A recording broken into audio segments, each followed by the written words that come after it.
Viewers, আসসালামু আলাইকুম। দেন চলে আসলাম আবার আরেকটি ব্লগ নিয়ে।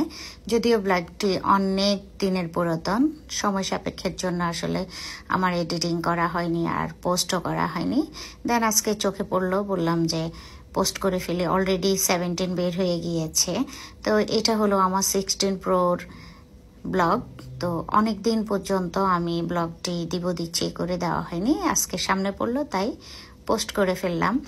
অ্যাকচুয়ালি আজকে আমি চলে যাচ্ছি এখন ফিনলেতে।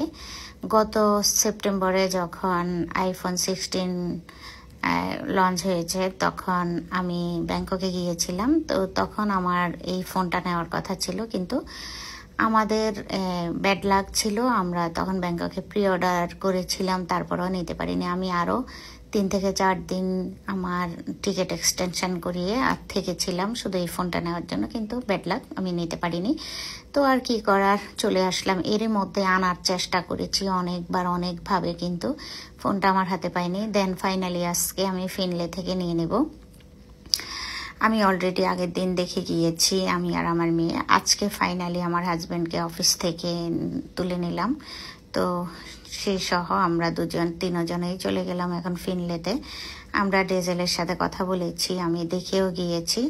সব মিলিয়ে আমার কাছে আজকের টাইমটা খুবই excited. I am so excited. Actually আমি এই ফোনটা নেওয়ার কথা ছিল একদম যখনই বের হয়েছে তখনই, কিন্তু আমাকে অনেকদিন অপেক্ষা করতে হয়েছে। আর সব কিছু মিলিয়ে এরই মধ্যে অনেক ঝামেলা ছিল এই ফোন নিয়ে, তো আমি নিতে পারিনি। আমি XR-এর পরে আর কোনো ফোন নিই নেই। তো আজকে চলে আসলাম আমি আমার 16 প্রো নেওয়ার জন্য। তো এইবার ডিসিশন নিয়েছি যে আমি 16 প্রো নেব। তা আমার হাজব্যান্ড বললো আর 6 মাস পর যে তোমার 17 বের হয়ে যাবে। তো আমি 17 বের হোক আর যাই হোক, আমি 16 প্রো নেবই। দেন ফাইনালি চলে আসলাম আমি ডেজেলে। এই যে আমার কাঙ্ক্ষিত ফোন উনি বের করে দিল, আমার হাজব্যান্ড। এর আগে আসেনি, আমি আর অবনী দেখে গিয়েছে। এখন ও সব কিছু চেক করে ফাইনাল অর্ডার কনফার্ম আমার হাতে এখন ফোন দিয়ে দেবে। লোকটা ফোনটা নিয়ে সব কিছু খুলে আমাকে দেখাচ্ছে আর কত টাকা পড়বে সবকিছু। আমার সবগুলো মিলে 1,76,000 পড়েছে। তো আমি ফোনটা হাতে পাওয়ার পরে আমার কি যে এক্সাইটমেন্ট। দেন উনি আমাকে বললো যে এখানে আনবক্সিং করবেন কিনা। তো দেখি যে এটা একটা ট্রেন্ড হয়ে গিয়েছে দোকানের থেকে আনবক্সিং করা। তো উনিও আমাকে রিকোয়েস্ট করলো ওনারা একটা ভিডিও বানাবে ডেজেলের। তো আনবক্সিং করে ফেলতেছি। এই হলো ফাইনাল আমার ফোন 16 প্রো। আমি নিয়েছি 256 GB, কারণ আমার ফোন স্টোরেজ অনেক বেশি লাগে আমার ছবি ভিডিওর জন্য। আর এটা রেজুলেশন অনেক হাই, তো আমার ছবি ভিডিওর জন্য স্টোরেজ অনেক বেশি লাগবে। যেহেতু এক্সটেনশনাল কোনো ইয়ে নাই, শুধু ফোন স্টোরেজ দিয়েই আমার কভার করতে হবে। তারপরও আমি নিয়ে ফেললাম 256।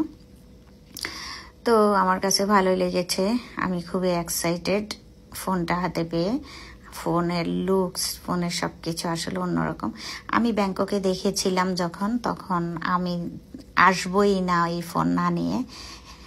তারপরও এখন ফাইনালি হাতে পেয়ে গেলাম। তো হাতে পেয়ে পরে চিন্তা করলাম যে ক্যাচিং নেব একটা ব্যাক কভার।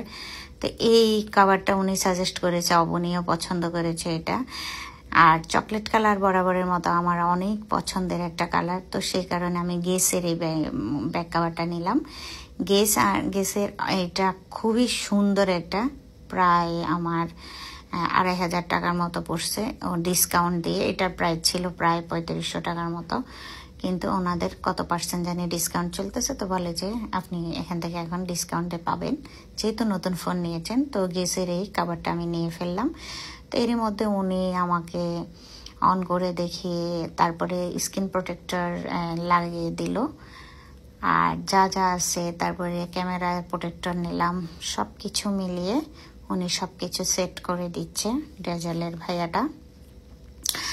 আর এই ফোনটা আমি নিলে আরও 6 মাস আগে নেওয়ার কথা ছিল, কিন্তু আমি ব্যাড লাক আমি নতুনভাবে নিতে চেয়েছিলাম, তাই অনেকগুলো ভার্সন আমি ওয়েট করেছি। প্রতি বছরই নিচ্ছি, কোনো না কোনো একটা ইস্যুজ হয়। আমি সবসময় দেখা যায় যে আমার আইফোন লঞ্চের সময় আমি দেশে বাইরে থাকি, যে মানে কোইন্সিডেন্স বলতে পারেন, মানে আমার ওই টাইমটা আমার ভ্যাকেশন টাইম হয়ে যায়, যেহেতু আমার মেয়ের স্কুলের যে ইয়েগুলো টার্ম ওটা ওই সময় ছুটি পাই স্কুলের ফাইনাল এক্সাম দিয়ে, তখন আমরা ভ্যাকেশনে যাই। তো ওই হিসেব করেই ফোন নেওয়া। দেন ফাইনালি আমার কেচিং টেচিং লাগিয়ে আর স্ক্রিন প্রোটেক্টরও লাগিয়ে দিয়েছে।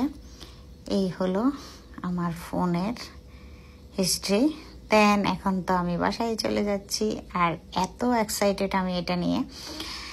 যদিও আমি ভিডিওটা অনেক পরে পোস্ট করতেছি, কিন্তু সেদিনের এক্সাইটমেন্ট মানে ভাষায় প্রকাশ করার মতো না।